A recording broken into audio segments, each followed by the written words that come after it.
नमस्कार साथियों, आप सब जानते हैं कि वीडियो के माध्यम से हम आपके साथ जमीनों से जुड़े कानूनी पहलुओं की जानकारी साझा करते हैं। और मौजूदा समय में जो पंजाब और हरियाणा हाई कोर्ट का फैसला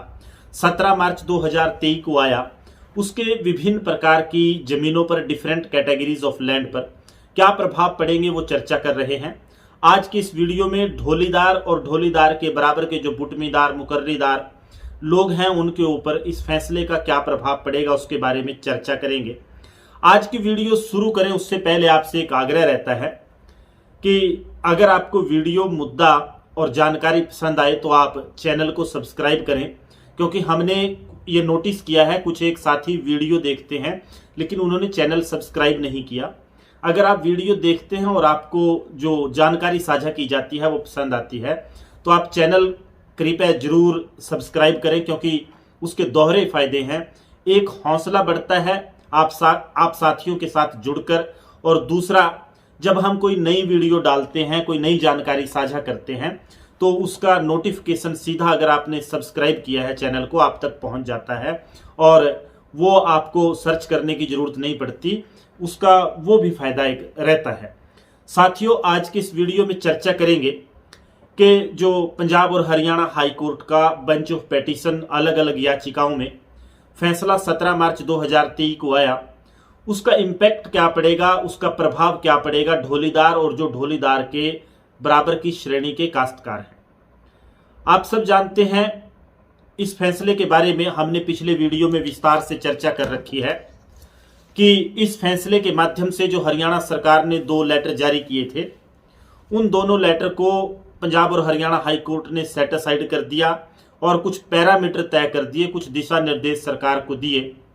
कि कानून उन्होंने बनाया, चाहे उसको सुप्रीम कोर्ट ने सही करार दे दिया हो, लेकिन सरकार को कानून के दायरे में रहकर अगली कार्रवाई करनी है। और अगली कार्रवाई किन आधारों पर, किन पैरामीटर्स पर करनी है, वो भी इस फैसले में पंजाब और हरियाणा हाई कोर्ट ने स्पष्ट किया। आज के इस वीडियो में सीधे तौर पर अगर हम चर्चा करें कि ढोलीदारों पर क्या प्रभाव पड़ेगा और जो ढोलीदारों के बराबर के बुटमीदार, मुकर्रीदार काश्तकार हैं, उनके ऊपर क्या प्रभाव पड़ेगा। ढोलीदारों को, जो ढोलीदार श्रेणी में रेवेन्यू रिकॉर्ड में दर्ज थे, उनको पिछली सरकार ने हरियाणा में मालिकाना हक एक नॉमिनल चार्ज लेकर देने का काम किया था। लेकिन मौजूदा सरकार ने यह कहकर कि कोई भी पंच, सरपंच या लंबड़दार जो गांव की पंचायत की जमीन है उसको दान नहीं दे सकता, क्योंकि ढोलीदारों के पास जो जमीन है वो कहीं ना कहीं ब्राह्मण समुदाय या उससे जुड़े लोग ज़्यादा हैं, जो काश्तकार की श्रेणियों में आते हैं, बढ़ई हैं या कोई और बैरागी हैं, उन लोगों को ये दान में दी गई ज़मीनें हैं और इनमें ढोलीदार, बुटमीदार, मुकर्रीदार की उनमें एंट्री रेवेन्यू रिकॉर्ड में आ गई। तो उन्होंने कहा कि ये पंचायत की ज़मीन कोई नहीं दे सकता दान, पंच, सरपंच, लंबड़दार, अगर उसने ज़मीन देनी है तो वो अपनी मलकियत दे। और ये कहकर हरियाणा सरकार ने उस कानून को, जो पिछली सरकार ने एक्ट बनाया था, उसमें अमेंडमेंट करने का काम किया। ये भी हमने पहले वीडियो में डिस्कस कर रखा है। अब सवाल सीधे तौर पर यह है कि क्या प्रभाव इस फैसले का ढोलीदार, बुटमीदार, मुकर्रीदार, जो ऐसे काश्तकार लोग हैं, इंफीरियर ऑनर हैं, उनके ऊपर पड़ेगा। इसमें सबसे अहम सवाल ढोलीदार, बुटमीदार और मुकर्रीदार के मामले को लेकर जो है वो मालिकाना हक का है। क्या इस फैसले के बाद ढोलीदार, बुटमीदार, मुकर्रीदार जैसी श्रेणियों के लोगों को मालिकाना हक मिल जाएगा? अगर कोई ये सोच रहा है कि मिल जाएगा तो वो बिल्कुल गलत है। इस फैसले के बाद किसी को भी मालिकाना हक ढोलीदार, बुटमीदार, मुकर्रीदार को नहीं मिलेगा, क्योंकि ये फैसला सीधे तौर पर जो संबंधित था वो जुमला मालकान जमीनों से था, मुश्तरका मालकान की जमीनों से था, जिसके बारे में हरियाणा सरकार ने पत्र जारी किए थे और उन पत्रों को चुनौती पंजाब और हरियाणा हाई कोर्ट में दी थी। मालिकाना हक का मामला ढोलीदारों का ज्यों का त्यों रहेगा, इससे उनके मालिकाना हक पर कोई प्रभाव पड़ेगा नहीं, क्योंकि हरियाणा सरकार ने जो एक्ट पास किया है, जो अमेंडमेंट किया है, वो ज्यों का त्यों है। और दूसरा, अगर हम बात करें कि इस फैसले के कुछ और प्रभाव ढोलीदारों पर भी पड़ सकते हैं, जो पंचायत की जमीनों से जुड़े सभी मामले हैं या सभी लोग हैं उनसे, जिनको शामलात और बाद में पंचायतों की जमीनों की मलकियत में बदलने का काम किया, उसमें जो नेचर ऑफ लैंड है, जो पर्पस, कॉमन पर्पस के नाम पर लोगों से जमीन ली जाती है, जो पहले लोगों ने सेल डीड करा ली, ढोलीदारों ने करा ली या दूसरी कैटेगरीज ने करा ली, उसमें जो ये प्रिंसिपल एक्सप्लेन किए हैं उसके मद्देनजर सीधे तौर पर वो लोग कहीं ना कहीं थोड़े बहुत प्रभावित होंगे, और प्रभावित इतने होंगे कि जो वो काबिज हैं, जो उनकी रजिस्ट्री या सेल डीड उनके नाम दर्ज हो चुके हैं या आगे उन्होंने सेल कर दी, उसको ये हाई कोर्ट ने कहा कि उसका एक तरीका है, उसको आप ड्यू कोर्स ऑफ लॉ, जो सिविल कोर्ट रजिस्ट्री कोई भी हो जाए, अगर किसी जमीन की सेल डीड हो जाए तो उसको सेट असाइड करने का जो राइट है वो सिविल कोर्ट के पास है। जो सीधा तरीका हरियाणा सरकार ने पत्र जारी करने के माध्यम से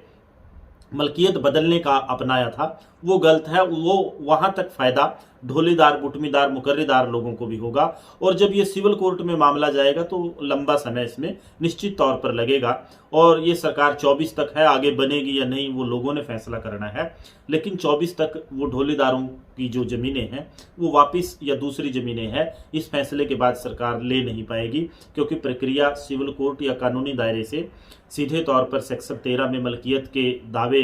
दायर करे सरकार, या सेट असाइड करने के या इंतकालों को चैलेंज करे, वो सारी प्रक्रिया या सेल डीड को चैलेंज करे, लंबी हो जाएगी ये इस फैसले के जो पैरामीटर हैं उसके बाद। हम अगर संक्षेप में बात करें, जो ढोलीदार, बुटमीदार, मुकर्रीदार या ऐसी ही श्रेणियों के साथी हैं उनको मालिकाना हक इस फैसले के माध्यम से मिलेगा नहीं। मालिकाना हक की लड़ाई ज्यों की त्यों है, उसके लिए अभी और संघर्ष करना है। जमीनी स्तर पर सरकार कानून बनाए या कोई फैसला हाई कोर्ट या सुप्रीम कोर्ट दे, उसके बाद पॉसिबल हो सकता है। कोर्ट से संभावनाएं मालिकाना हक की कम है, कानून ही बनवाना इसके लिए या सरकार के द्वारा कानून बनाया जाना ही एकमात्र सीधा, सटीक, साफ और स्पष्ट उपाय है। लेकिन सरकारों को जब कई लाख एकड़, 2 लाख एकड़ के करीब जमीनें हैं, वो नजर आती हैं कि फ्री में पंचायत के नाम आ जाएंगे, पंचायत से सरकार के हाथ में है, वो जैसे इनको इस्तेमाल करें, वो मालिकाना हक इतनी आसानी से बनाएंगे नहीं, उसके लिए संघर्ष करना पड़ सकता है। लेकिन ढोलीदार, बुटमीदार, मुकर्रीदार साथी जो हैं, अगर वो सोच रहे हैं कि उनको मालिकाना हक इस फैसले के बारे में मिलेगा तो वो भ्रमित हैं, उनको मालिकाना हक पर कोई प्रभाव नहीं पड़ेगा। केवल इतना सा है कि जो प्रिंसिपल एक्सप्लेन किए हैं वो प्रिंसिपल उनके मामले में भी, चाहे वो कॉमन पर्पस हो, नेचर ऑफ लैंड हो, सेल डीड रजिस्टर्ड हो, कोई म्यूटेशन हो, उसको सेट असाइड करना, वो कानूनी प्रक्रिया सिविल कोर्ट की इस फैसले के बाद अगर अक्लमंद कोई अधिकारी है या सरकार जायज तरीके से काम करती है तो वो उनको अपनानी पड़ेगी, वो प्रक्रिया लंबी हो जाएगी, लेकिन सीधे तौर पर यह फैसला ढोलीदार साथियों को प्रभावित नहीं करेगा। आज के इस वीडियो में इतना ही। धन्यवाद। जय हिंद, जय किसान, जय भारत साथी।